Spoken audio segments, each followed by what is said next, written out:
Buongiorno. Good morning.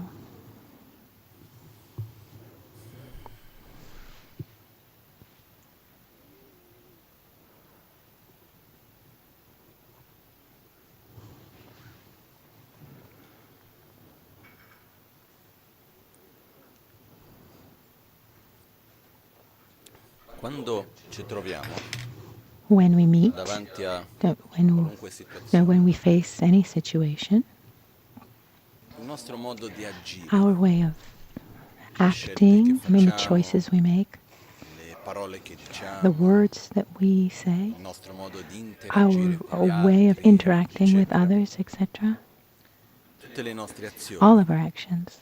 sono These are guidate principalmente, guided by, diciamo, da quattro forze. let's say, four Sono quattro cose che main determinano energies. There are principalmente four forces that determine whether we do that like this or like that. The first two are the more coarse, the the energy of attraction or of aversion. Normally, when we find ourselves in front of something, there's an attraction towards some kind of prize, let's call it, and an aversion to some kind of punishment or a negative result. So I go and I see an object. If I see an object, if I take it or not, I mean, what's that first energy that brings me to take that object? You know, is because I know that obtaining that object, I'll have a sensation of pleasure or some kind of prize. Let's say I'm thirsty, I take the glass. Instead, if I know, so if I know that I'm going to get a prize, let's say, and it's stronger than the work that it entails in getting it, then I'll do it. And at the same time, if I know I'm going to have a negative result, a kind of punishment, even if I know that I like doing that kind of thing, but by doing like that, I'm going to have a negative result that I don't like. At that point, I will try to avoid it. You know, it's like getting tickets. You know, um, so this is very coarse. You know, if you do this, this is going to happen. There was also a very nice research that was very nice research that was done on human behavior, which was done in more than 130 countries around the world, where the, they they took the same study and they did the same study in 130 different contexts and different studies. So if they asked, so if there's a person, so like the level of correct,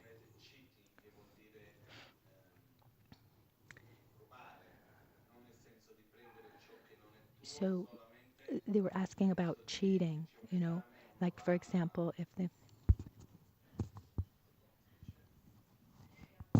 so they were asking about cheating, for example, like during an exam. You know, they were asking about human behavior.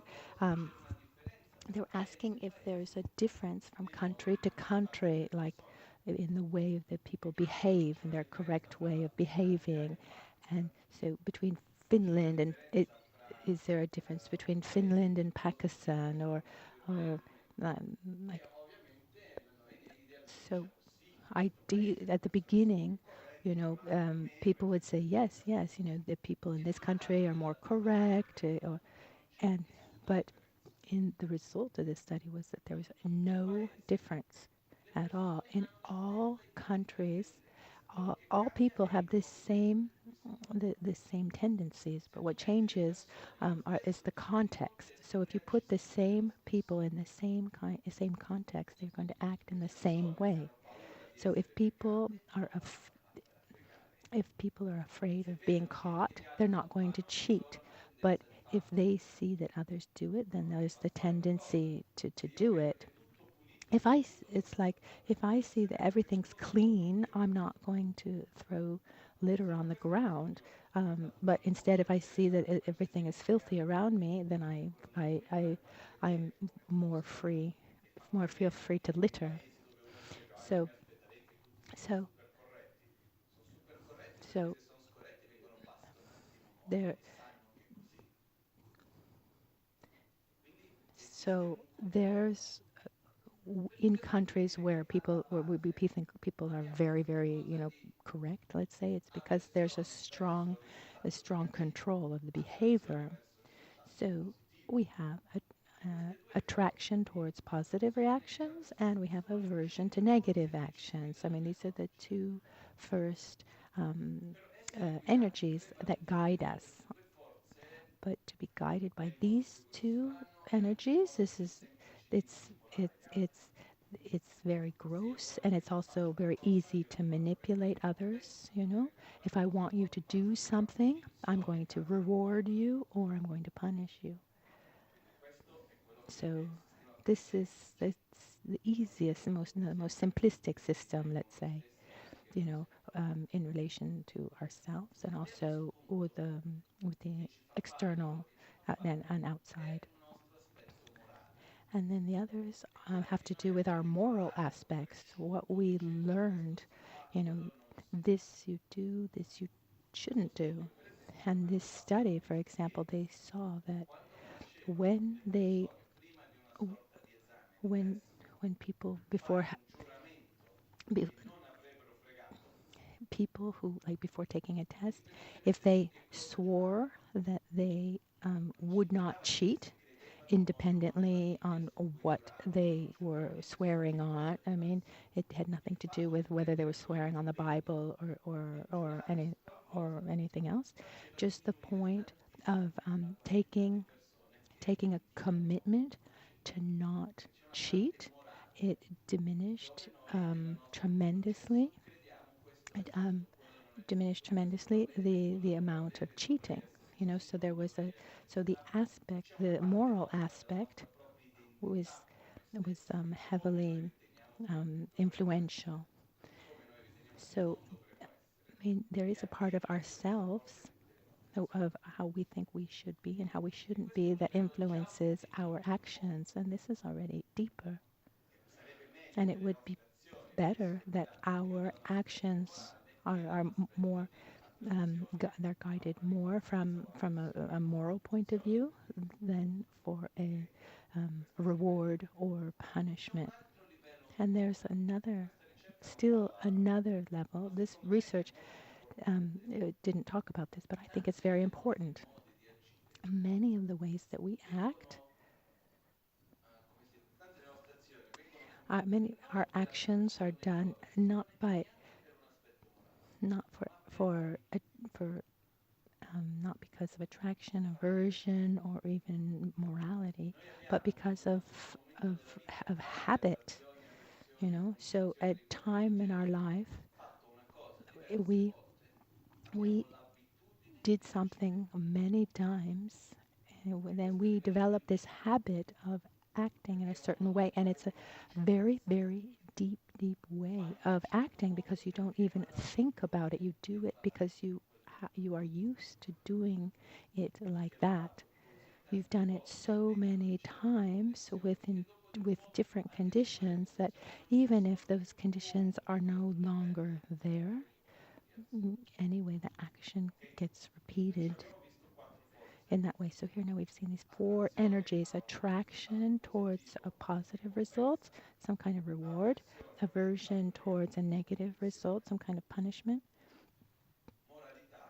morality, so that I conceptually what I think is right or wrong; and familiarization, just habit.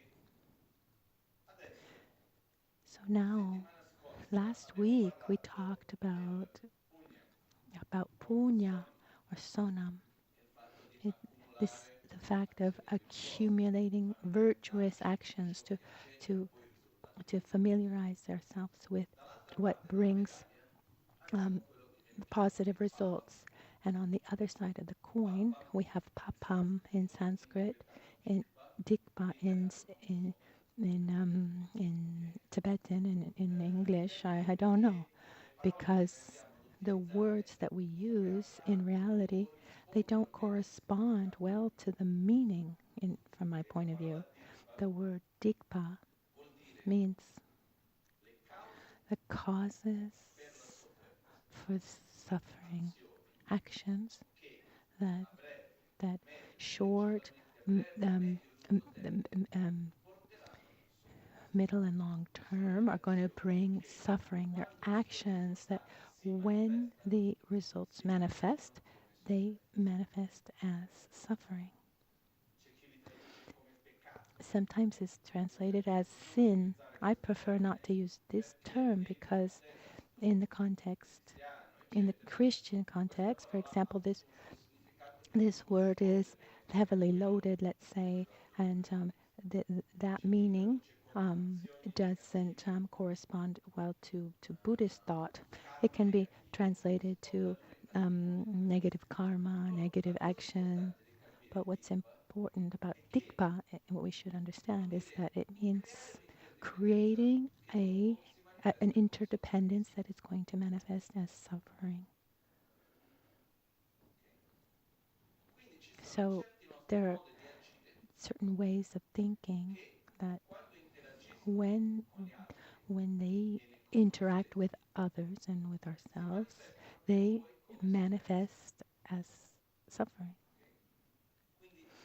So here we go a little bit beyond the the subject of what's right and wrong, to say, you should do this because it has been said like this, and this should be avoided because it's been said like this. I mean, there's certain ways of acting physically, verbally, and mentally that will bring, as a result, suffering because all the actions that we do, they interact with all the others. We saw, I think, last Wednesday that our mind is not something independent. It's a flow of thoughts. Our life is a flow of interactions. It's a flow of experiences where one experience connects to the preceding one, and that one, the preceding one, um, still. I mean, just look at the present moment. Are we influenced? Are we influenced by the choices and the actions that happened and that were taken during our adolescence? Or does that have nothing to do with what we do today? I mean, I think it has a strong influence. I mean, the things that, the experiences that we lived, the things that happened, in our lifetime, they influence us a lot. That means that the present is a continuation of the flow of all the experiences and interactions that came before. That means that this present moment is also a part of the creation of the future. That's why it's possible to change. That's why it's possible to transform, because the future is not independent from this present moment. Now, I mean, there are certain ways of acting, there are certain ways of speaking and thinking that over time, on short term, mid term, and long term, they're going to bring suffering. And these are called dikpa, or negative actions.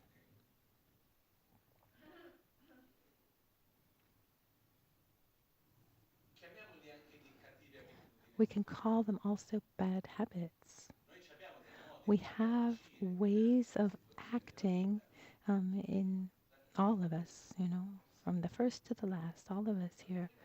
We have ways that generate suffering that are based on inner feelings, often like anger, fear, envy, jealousy, arrogance, indifference, that generate suffering. We've s- we've seen in our own lives, and Buddha explained it very clearly, that our way, the way to, sorry, um, that acting with violence, mentally, verbally, or physically, that brings suffering. Instead, acting with love and gratitude, etc., brings happiness. But often we're not able to connect the present with the future. It's hard for us to say, okay, so be acting like this, or acting with anger and without patience brings me suffering. Oh, but look at what's happening to me. Instead, acting acting with love and patience is going to bring me more happiness and balance. But you know, who sees that? Who's that? Who sees that result? You know, they just see maybe the difficulties of the moment. So it's difficult for us to connect our present with our past and our present with our future. We talked last Wednesday about these inner alarms that sound, you know, these inner conflicts that have not been resolved. And when we are when we're faced with situations, when we're faced with situations, difficult situations, um, when we are faced with situations that sound an inner alarm, it's a sign of conflicts that have not been resolved. Instead, we can be faced with a very difficult situation and have no negative reaction and just stay um, balanced. So Buddha brought he, Buddha's one of in his teachings suggested that every day we should admit openly our errors. But this is difficult for us in our context because we have a strong tendency to develop bad self-esteem and really bring ourselves down when we recognize our errors. But instead, from my point of view, by admitting our own errors, it should be better for our self-esteem. The problem is that often we have an idealized image of how we should be, but we're nothing other than the interdependence of a com, com, complex interaction of everything that's come before. So before um, getting into we need to start by loving ourselves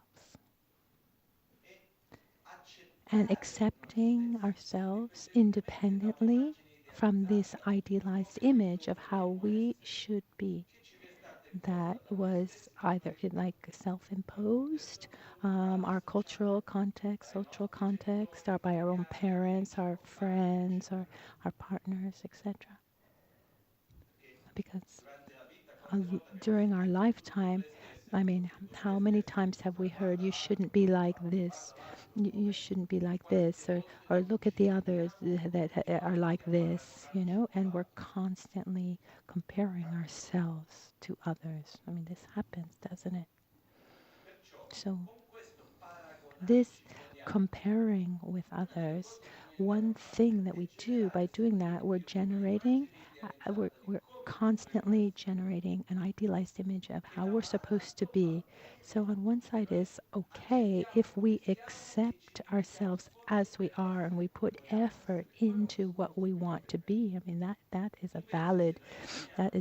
Instead, if we stay with this sense of guilt that I am not what I should be, and so I say, oh, look how bad I am, look how incapable I am, etc., etc. That takes away our self-esteem. That really takes us down because I am not how I should be. That's only negative. That only hurts us, harmful. I am the way I am because because of all of the causes and conditions that came in this and previous lifetimes. The quantity of causes and conditions that have brought me to be what I am today are infinite. And in front of everything that has come before and all my ways of reacting, in this moment, I, I couldn't be different from the way I am now. I mean, it's the example of the leaf that falls. When a leaf falls from a tree and we see the position of where the leaf has fallen, we ask ourselves, this leaf, did it fall, in this exact precise position? Is it random, or is it a result of the atmospheric pressure, or the form of the leaf and the weight of the ant that was on top and the child that was playing under the tree and the temperature, that was generated by the factory that's nearby and the car that went by, and all of these conditions that brought about the the way that brought about the falling of the leaf in that specific way. So is it perfect or is it perfect in the sense that it's just a result of all those conditions, or is it just totally random? No, I think let's call it perfect.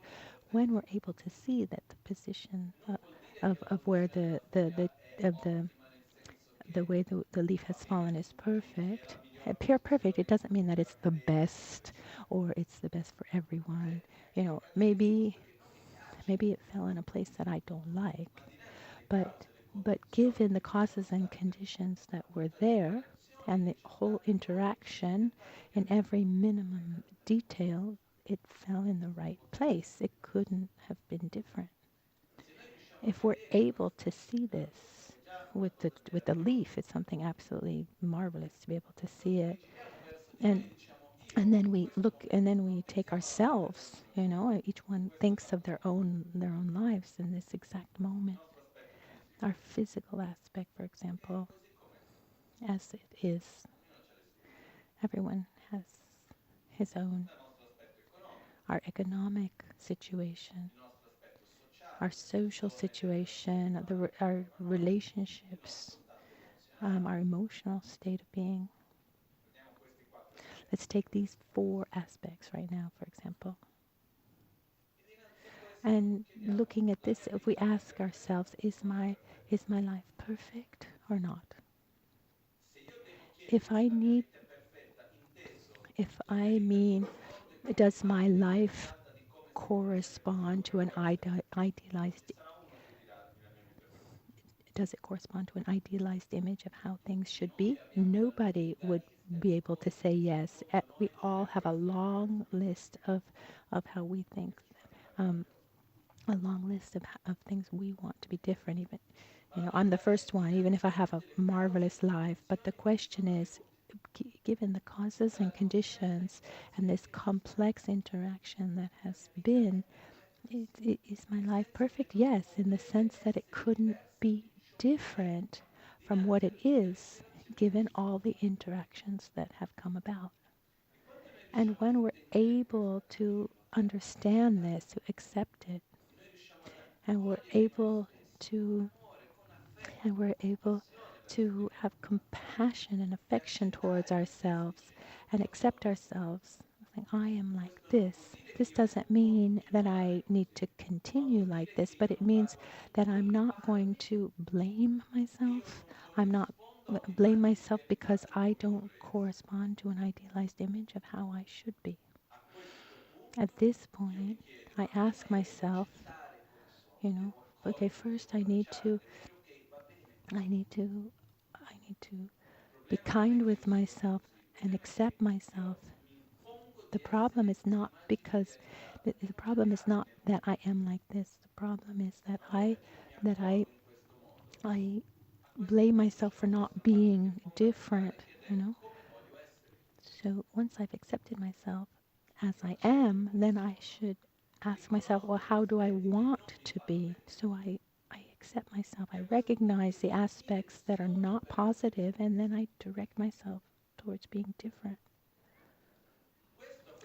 At this point, I can do it without losing my self esteem, without feeling guilty. Because by accepting myself, by having awareness of my bad habits, physical, mental, verbal, and putting effort into into redirecting myself, it is something wonderful, and we should be very proud of doing that. Very, very proud. Like I'm putting energy in this direction. I see this and that is not so good, but I'm putting energy in this other direction. That's wonderful. When we're able to see what is not working and recognize our bad habits that are mental, verbal, and physical, without first being in peace with ourselves, without accepting ourselves, then we get into that game of blaming ourselves, feeling guilty, lessening our self-esteem. Is that clear? Now, another. So one thing is that we're made of habits. So how do you change a bad habit? There are two main ways. Or we need to have such a strong experience, like a shock,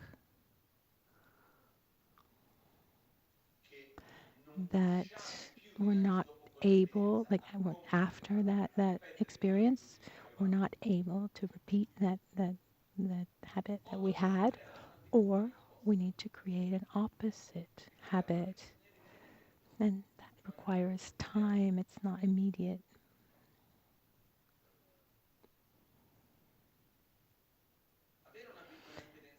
Having a strong experience, there, to creating a strong experience is like as a shock is not easy. Maybe it helps us eliminate a bad habit, but can create can create also other problems, because often they're created to they're linked to suffering.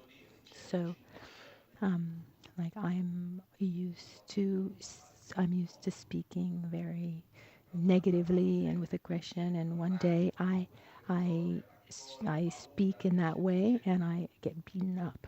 So maybe I'm very careful not to speak like that anymore, but then I have a lot of aversion and fear from other people. Once I heard that there was someone who would just educate by beating up, by with beating. Um, and once he, he, and at one point he was so had many children, you know. Had, there actually there were no there were many.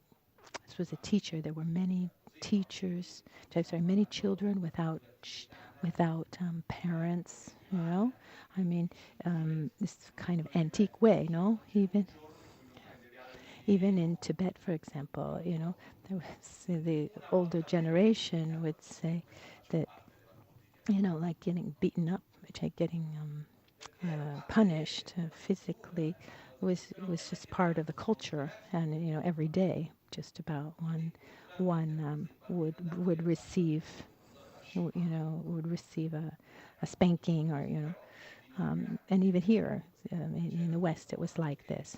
So there was once so there So there was this one monk who needed to take care of and raise these 14 children that didn't have parents.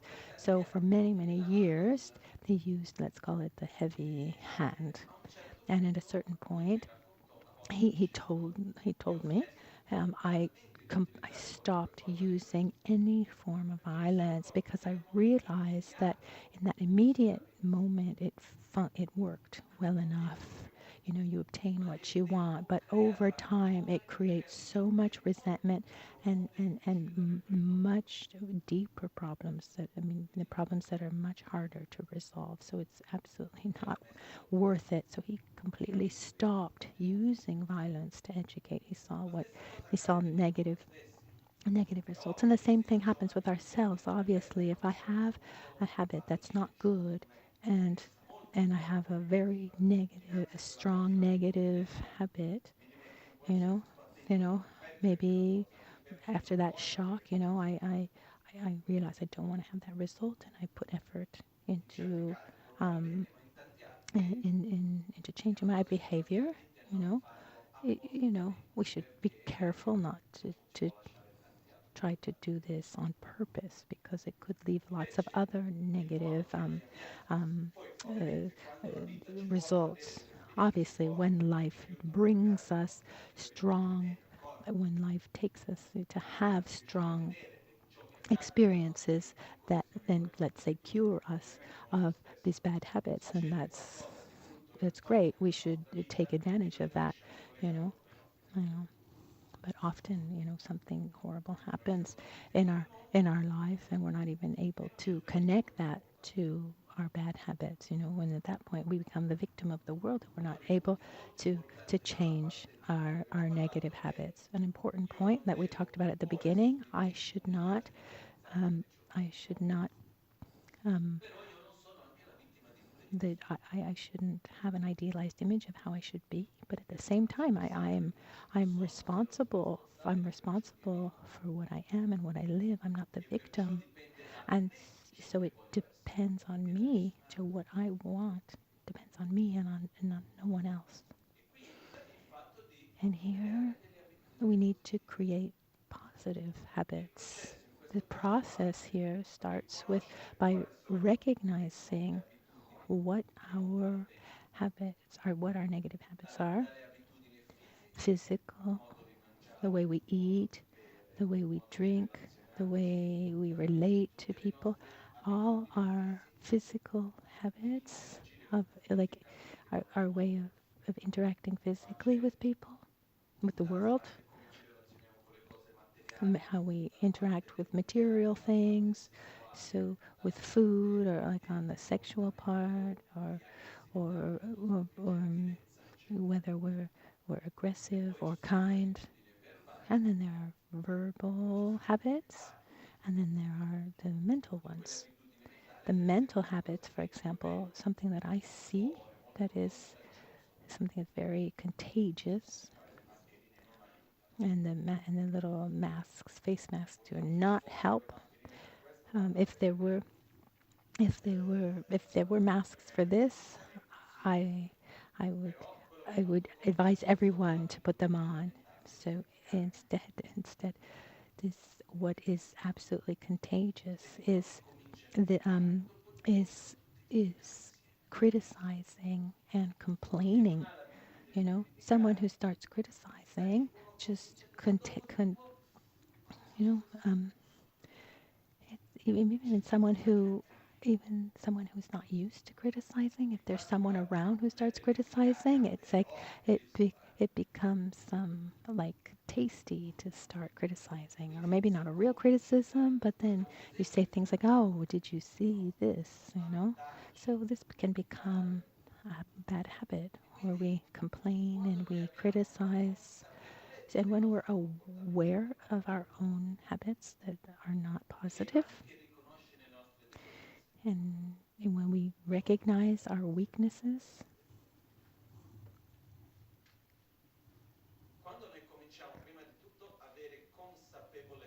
when we start having awareness about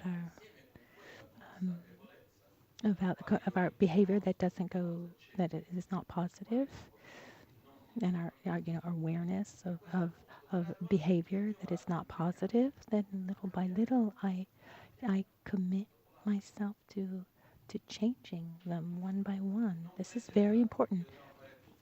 Not all at once.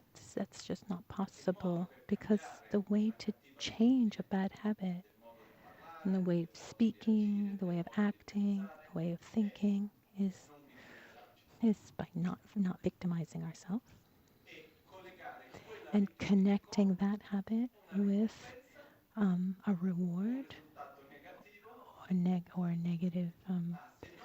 negative result. So if I don't do this, I'm going to have this benefit. That's a reward. If I do this, I'm going to have this negative result, the kind of punishment. So the moral of the story is that this behavior is bad for me and others, and we should create an opposite habit. If every time I'm in front of a situation and I'm able to not act in that way, then I'm creating that habit.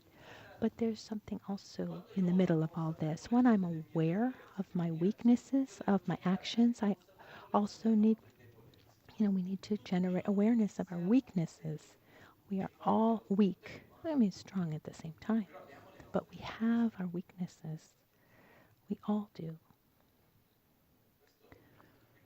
It's like my my master who once we were in India and they were teaching some given by the Dalai Lama.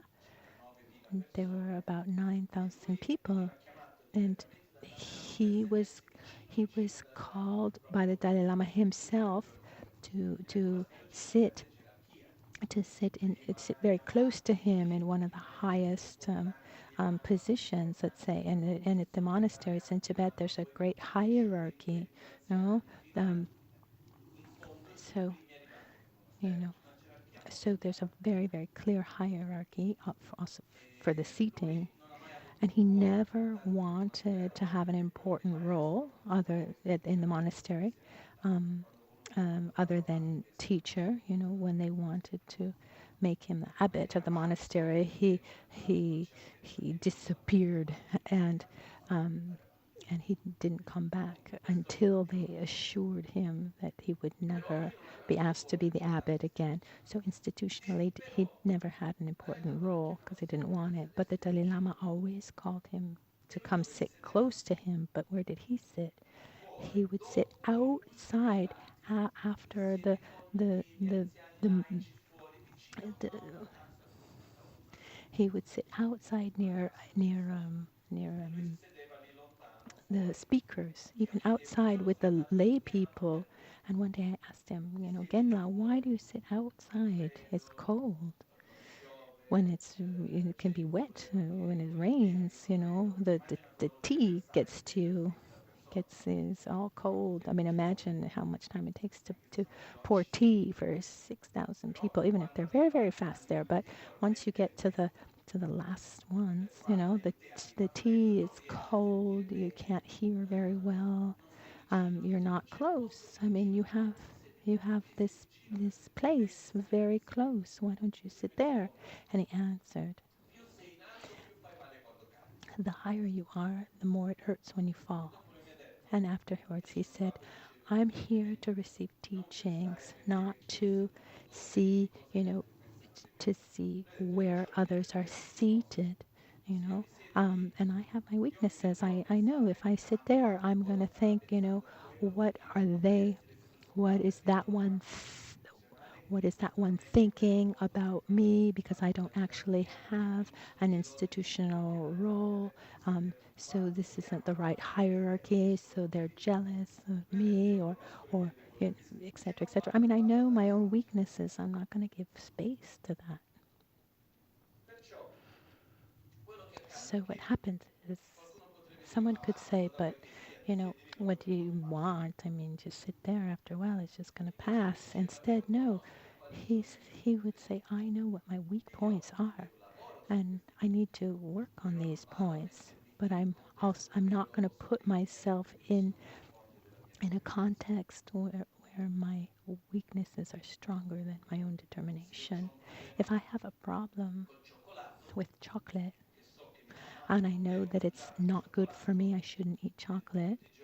If every day I'm able, but when there's the chocolate fair, I'm not going to go. When I have friends, you know, when I have my friends get together to eat chocolate, I'm not going to go. Not because I have anything against anyone, but because I'm aware of my weaknesses. And my objective, I have an objective of being at the chocolate fair and not eat chocolate, but I'm not there yet. So I need to protect myself from my own habits, from my own weaknesses. All of us. I know that in a certain context, I'm not able to not react with aggression. I try um, to stay away from that kind of context, and in the meantime, to try to change that habit. We need to protect ourselves.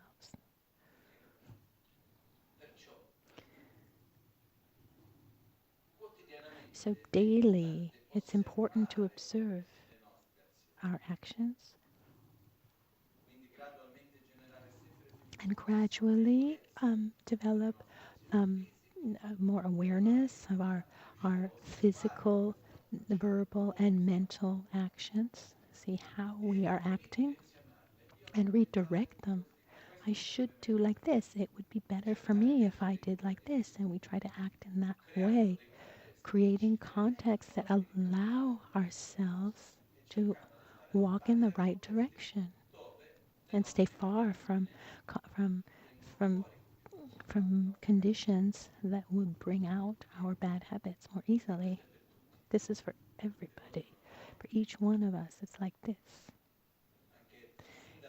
From the time of Buddha, and then also in the monastic vows, it spoke about creating positive conditions to increase our positive aspects and diminish our bad habits. But remember, it's not enough just to change the context. We need to change our habits, but we should, as we try to change our habits, we know we are weak. We need to change our conditions, because it's not enough just to move away from a situation that, you know.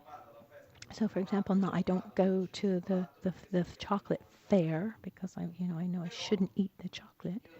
But if I don't do any real work to recognize my attachment to chocolate and why it's bad for me, and try to eliminate that inner process to change my inner habit, if I don't do my inner work, but I simply I take myself away from the the, take myself away from this context of condition of being near the chocolate, you know, the first time the first time I actually find myself in front of chocolate, I'm just going to jump on it and eat, kilos and bars of chocolates. So the objective is not to move away from a context that would to,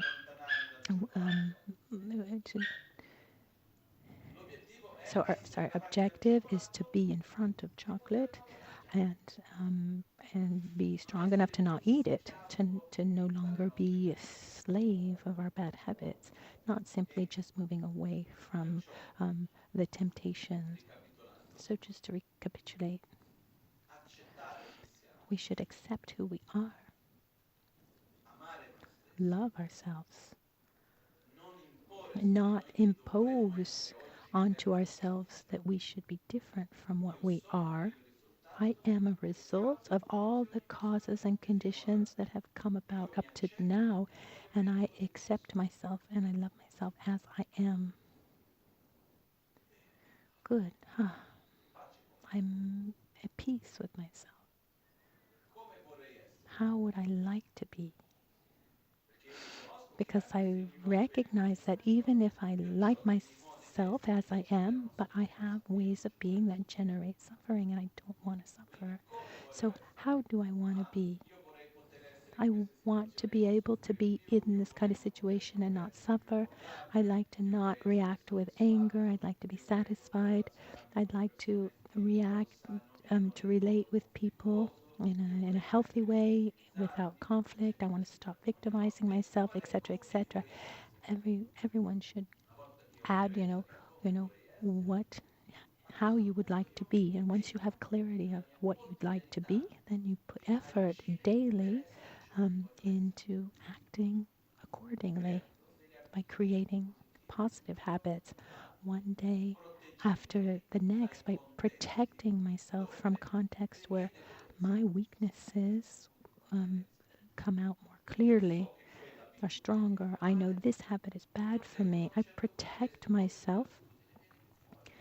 I protect myself for like the example from before. I know I shouldn't eat chocolate, so I'm not going to the chocolate fair. I'm not going to go hang out with the friend. I'm not going to hang out with the friend who eats a lot of chocolate and thinks that eating chocolate is great. Nothing against that friend, but I know that I have a weakness, and um, um, I have a weakness, and I need to protect myself. You know, so and maybe this example of chocolate is not so um, doesn't. Doesn't touch anyone. And also a little bit of chocolate is not a problem. But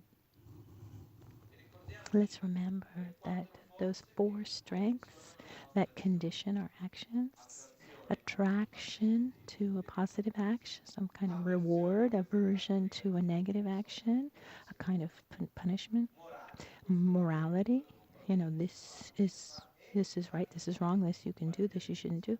And then our habits and familiarization. Our objective is to have a way of life that is virtuous, that is positive interdependence, that comes about spontaneously and naturally based on habits. I'm talking about like ultimate objective. I mean, we shouldn't act in a certain way because it brings us a good result. We shouldn't have to act in a certain way because it's because it's morally correct. No, we want to get to the point where we act like this because it's spontaneous and it's natural, and that's our final objective. Is not to have to put effort.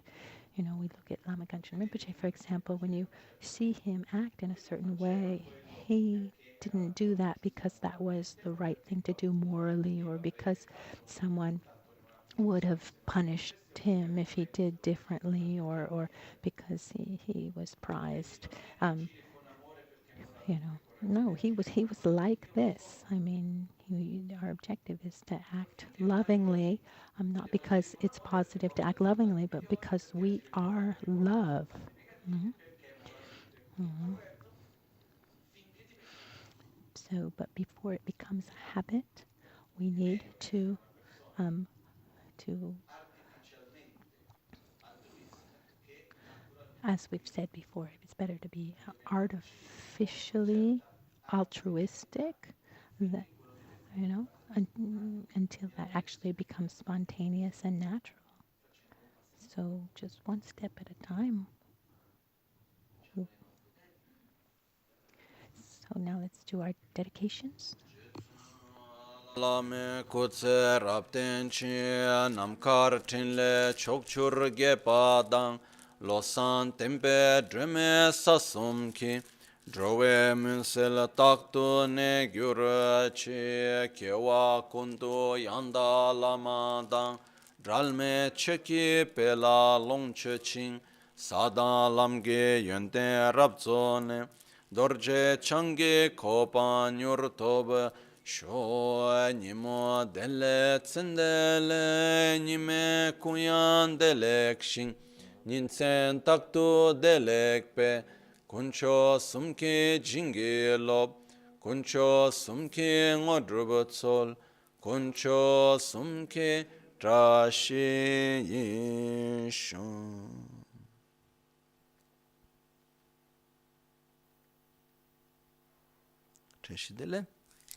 Buona giornata a tutti.